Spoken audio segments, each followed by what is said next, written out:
1952 ক্যালেন্ডারের পাতায় আটকে থাকা একটি বছর নয়, এ এক রক্তাক্ত কাল।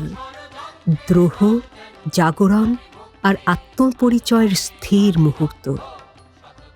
ভাষার প্রশ্নে অপমান, অবহেলা, অবজ্ঞা আর চোখ রাঙানির কঠিন পাথর বুকে বেঁধে একদল তরুণ হাঁটছিল ইতিহাসের দিকে, নিরস্ত্র কিন্তু অদম্য। বাংলা ভাষা তখন মায়ের মুখ, মাঠের ধুলো, নদীর ঢেউ। সেই ভাষাকে অস্বীকার মানে নিজের অস্তিত্বকে অস্বীকার করা। রাষ্ট্রের কঠিন ঘোষণা, এই ভূখণ্ডের সংখ্যাগরিষ্ঠ মানুষের ভাষা রাষ্ট্রের ভাষা হতে পারবে না। শব্দের ওপর নেমে এলো লাঠি, টিয়ার গ্যাস, বাক্যের ওপর চাপানো হলো শৃঙ্খল, গুলি। কিন্তু ভাষা কি কখনো শৃঙ্খল মানে? ভাষা তো আগুন, চেপে ধরলে আরো দাউ দাউ করে জ্বলে।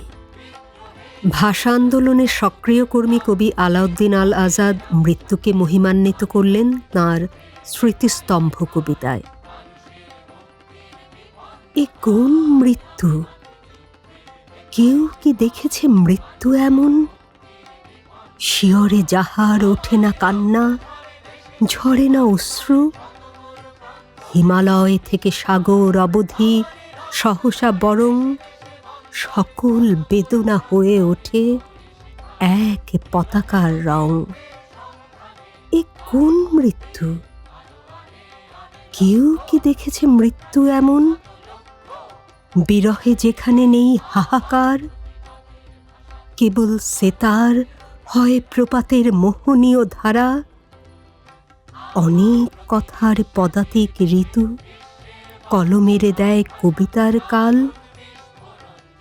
ইটের মিনার ভেঙেছে ভাঙুক, একটি মিনার গড়েছি আমরা 4 কোটি কারিগর।